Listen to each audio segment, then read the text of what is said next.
আচ্ছা, তুমি কি কখনো ভেবে দেখেছো কেন কিছু মানুষ ধুলো থেকে সোনা ফলায় আর তুমি দিনরাত খেটেও মাসের শেষে শূন্য হাতে বসে থাকো? তুমি ভাবছো তোমার মেধা কম, কিন্তু না, তুমি ভাবছো তোমার সুযোগ কম। একদমই না। আসল সত্যটা অনেক বেশি ভয়ঙ্কর। তোমার ঘরের কোণে, তোমার ফোনের স্ক্রিনে আর তোমার প্রতিদিনের রুটিনের ভেতরে 5টি বিষাক্ত সাপ লুকিয়ে আছে। এরা তোমাকে কামড় দিচ্ছে না, এরা তোমাকে আষ্টে পিষ্টে জড়িয়ে ধরছে যাতে তুমি নিঃশ্বাস নিতে না পারো।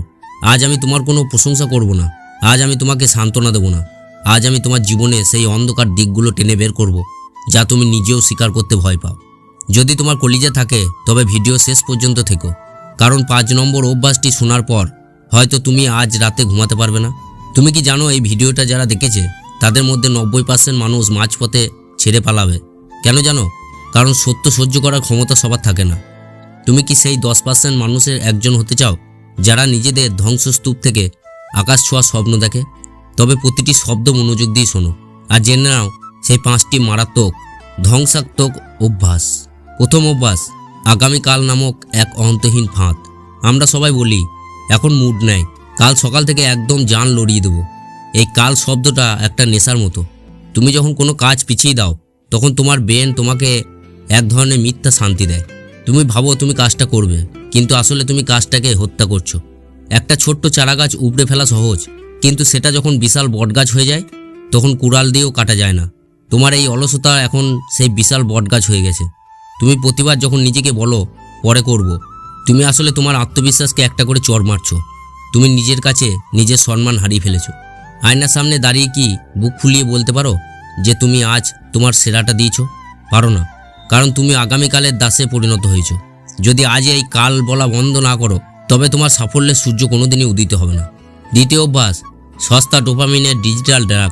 সকালবেলায় সূর্য ওঠার আগে তোমার ফোনে নীল আলো তোমার চোখে পড়ে। তুমি স্ক্রল করছো ফেসবুক, ইনস্টাগ্রাম, ইউটিউব শর্টস। একজনের পর একজন অচেনা মানুষের সাকসেস দেখছো, রোস্টিং ভিডিও দেখছো, হাসছো, আর নিজের জীবনের মূল্যবান সময়টা ড্রেনে ঢেলে দিচ্ছ। বড় বড় কোম্পানিগুলো হাজার হাজার ইঞ্জিনিয়ার বসিয়ে রেখেছে তোমার মনোযোগ চুরি করার জন্য। তারা সফল হচ্ছে, তারা কোটিপতি হচ্ছে, আর তুমি হচ্ছে একজন ভোক্তা। তোমার ব্রেন এখন আর কঠিন পরিশ্রম করে আনন্দ পায় না, সে শুধু চায় সস্তা এন্টারটেনমেন্ট। যখন বই পড়তে বসো তোমার ব্রেন বলে বোরিং, যখন কাজ করতে বসো তোমার হাত চলে যায় ফোনের দিকে। তুমি একটা ডিজিটাল খাঁচায় বন্দি পশুর মতো হয়ে গেছো, যার রিমোট কন্ট্রোল অ্যালগোরিদমের হাতে। এই নেশা থেকে বের না হলে তুমি সারা জীবন অন্যের কন্টেন্ট দেখেই কাটিয়ে দেবে, নিজে কিছু তৈরি করতে পারবে না। তো বন্ধুরা, এখানে তোমাকে একটা কথা বলি, এই কথাগুলো যদি তোমার মনে একটুও নাড়া দিয়ে থাকে তবে ভিডিওটিতে একটি লাইক দাও। তোমার একটি লাইক আমাকে আরও এরকম বাস্তবমুখী ভিডিও তৈরি করতে সাহস দেবে। আর তুমি যদি এই যুদ্ধে ময়দানে আমার সাথে থাকতে চাও তবে এখনই সাবস্ক্রাইব করে বেল আইকনটি চেপে রাখো। 3 নম্বর অভ্যাস, সমাজ ও আত্মীয়দের ভুয়া স্ট্যাটাস রক্ষা। আমাদের সমাজে সবথেকে বড় ক্যান্সার হলো লোকে কি বলবে। তোমার পকেটে টাকা নাই কিন্তু তোমার হাতে দামি ফোনটা থাকা চাই। তোমার ব্যাংক ব্যালেন্স নাই কিন্তু বন্ধুর বিয়েতে দামি গিফট দেওয়া চাই। কেন? কারণ তুমি সমাজকে দেখাতে চাও তুমি সুখে আছো। তুমি অন্যের জীবন নকল করতে গিয়ে নিজের অরিজিনালিটি হারিয়ে ফেলছো। মধ্যবিত্ত পরিবারের সবথেকে বড় শত্রু হলো এই লোক দেখানো সংস্কৃতি। তুমি যার জন্য নিজেকে শেষ করছো।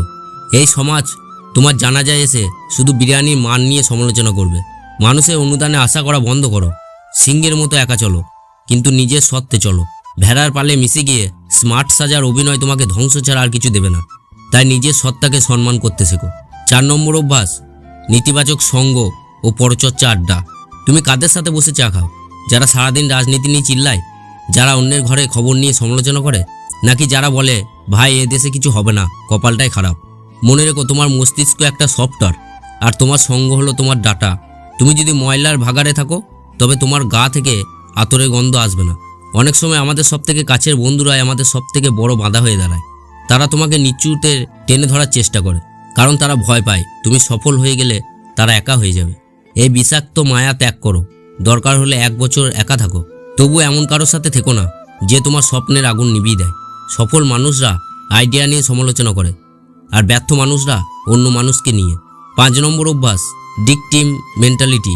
নিজের ব্যর্থতাকে জাস্টিফাই করা। এটি সেই অভিশপ্ত অভ্যাস যা নিয়ে আমি শুরুতেই বলেছিলাম। তুমি সব সময় নিজেকে নির্দোষ প্রমাণ করতে চাও। আমার কাছে টাকা নাই, আমার গাইড করার কেউ নেই, আমার কপালটাই খারাপ। শোনো, তোমার অজুহাতগুলো হয়তো সত্যি, কিন্তু সেগুলো তোমাকে কোনোদিনই একবেলা খাবার দেবে না। তুমি যখন অন্যকে দোষ দাও, তুমি আসলে নিজের জীবনের নিয়ন্ত্রণ অন্যের হাতে তুলে দাও। পৃথিবীতে হাত পা নেয় এমন মানুষও ইতিহাস গড়েছে। আর তুমি সব থেকেও কেন হার মানছো? কারণ তুমি দায়িত্ব নিতে ভয় পাও। আজ থেকে অন্যকে দোষ দেওয়া বন্ধ করো। যদি তুমি আজ সফল না হও, তবে তার জন্য 100% দায়ী তুমি নিজেই। এই তৃতীয় সত্যটা গিলে ফেলো, তবেই তুমি বদলাতে পারবে। ভিকটিম সাজা বন্ধ করো, যোদ্ধা হতে শেখো। সময় ফুরিয়ে যাচ্ছে বন্ধু। ঘড়ির এই প্রতিটি কাঁটা তোমাকে তোমার কবরের দিকে নিয়ে যাচ্ছে। তুমি কি এইভাবে শেষ হয়ে যেতে চাও? একটা ব্যর্থ পরিচয়হীন মানুষ হিসাবে? তোমার বাবা মায়ের চেহারার দিকে তাকাও। তাদের শরীরে বার্ধক্যের ছাপ পড়েছে। তাদের হাড় কাটা খাটুনি কি তোমার চোখে পড়ে না? তাদের শেষ বয়সের শান্তি তোমার সাফল্যের উপর নির্ভর করছে। আজই সেই দিন যখন তোমাকে সিদ্ধান্ত নিতে হবে। তুমি কি অজুহাত দেবে নাকি ইতিহাস গড়বে? যদি তুমি সত্যি আজ থেকে নিজেকে বদলাতে চাও, তবে কমেন্টে আজ নিজের কাছে প্রতিজ্ঞা করে লেখো, মিশন স্টার্ট।